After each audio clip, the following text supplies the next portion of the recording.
سی مثالیں مل جائیں گی. اس لیے ہم حق بجانب ہیں کہ ہم اپوزیشن پر بیٹھ کر کے آپ سے یہ پوچھیں کہ آپ کے پاس 15 سال سے مستقل اقتدار سندھ کا، آپ کے پاس لگ بھگ کوئی 30-35 سال کا وفاق اور شراکت داریوں کا اقتدار موجود رہا، تو آج بھی سندھ کے بچے کے پاؤں میں چپل کیوں نہیں ہے؟ آج صبح میں نے ٹویٹر پہ ایک تصویر دیکھی کہ جس کے اوپر یہ لکھا گیا تھا کہ قوم کے لوٹے ہوئے پیسوں کا خسارہ یہ سندھی نوجوان جس کی عمر 16-17 سال تھی، جس کی شلوار پوری پائنچے تک پھٹی ہوئی تھی اور ڈیسک پر اپنے پھٹے ہوئے اجڑے بالوں والے بہن بھائیوں کو سمیٹ کر کے بیٹھا تھا، اس کے نیچے لکھا تھا کہ یہ جو قوم کا پیسہ سیاستدانوں نے لوٹا ہے، اس پیسے کی واپسی کا ذمہ دار یہ بدماش ہے. آج سندھ کے اندر چپے چپے پر غربت اور افلاس ہے. 80% سندھ کے لوگوں کو پینے کا صاف پانی میسر نہیں ہے.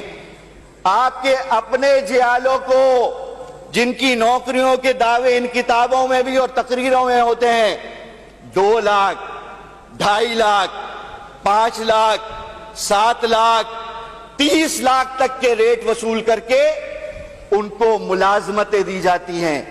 ہاں، میں نے وہ منظر سول ہاسپٹل کے اندر دیکھا تھا کہ 250 ہیلتھ ڈپارٹمنٹ کی نوکریوں کو حاصل کرنے کے لیے جب کراچی کے 14-15 ہزار لوگ پہنچ گئے تو معذوروں کو کوٹے کے لائن کے اندر بھی جیالے کھڑے تھے.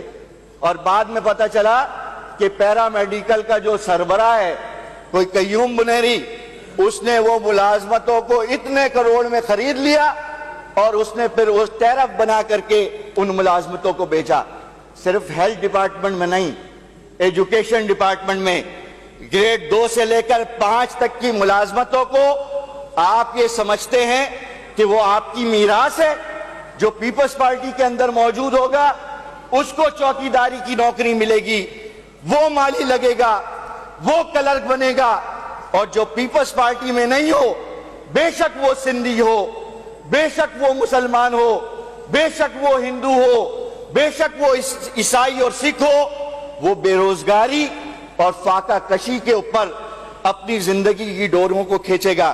میں اس موقع پر ایکسائز اینڈ ٹیکسیشن والے مسئلے پر بھی بات کرنا چاہتا ہوں. یہ اسلامی جمہوریہ پاکستان کے اندر شراب کی فیکٹریوں سے 1145 ملین روپے کی آمدنی ہوگی، اور اس کے اندر آپ نے بہت ساری چیزوں کو لکھ دیا ہے. نمبر پلیٹوں کا ایشو، گاڑیوں کی نمبر پلیٹوں کا ایشو مستقل چل رہا ہے. ہر بجٹ کے اندر یہ بات آتی ہے، ہم نے یہ پیسے رکھ دیے یہ ہو جائیں گے، پیسے رکھ دیے رکھ جائیں. تو میں ہاتھ جوڑ کر کے یہ کہتا ہوں کہ ان سفید پوش لوگوں کی عزتوں کو سرے نام اور سڑکوں پر نیلام مت کروائیں.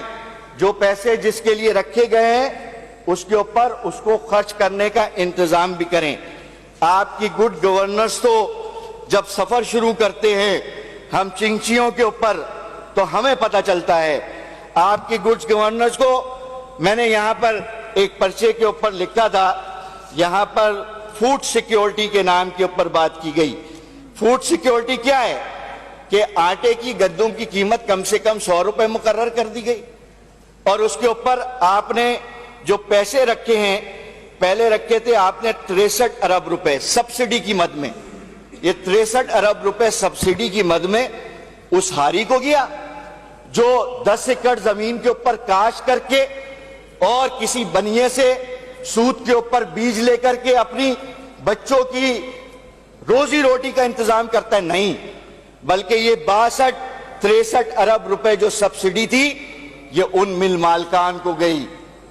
یہ 62 اور 63 ارب روپے کی سبسڈی ان جاگیرداروں کو گئی کہ جن کی زمینیں 200 ایکڑ سے زیادہ تھیں، جنہوں نے گندم کی کاشت بھی کی، اس کو کی ذخیرہ اندوزی بھی کی، اس کے اوپر بلیک ریٹ بھی لیے، اور اس کے بعد آٹے کا بحران بھی پیدا کیا. اے سی اور ڈی سی کے نظام کے ذریعے آپ نے اس کو لکھ دیا بے نظیر انکم سپورٹ کے ذریعے مفت آٹوں کی اور کم قیمت آٹوں کی تقسیم کا نظام بنایا. تو بھائی وہ منظر میں نے خود دیکھا ہے. ایک آٹے کی تھیلی لینے کے لیے سندھ کی بیٹی اور سندھ کی ماں جس ذلت اور رسوائی کا سامنا ان گلیوں اور چوراہوں پر کر رہی تھی.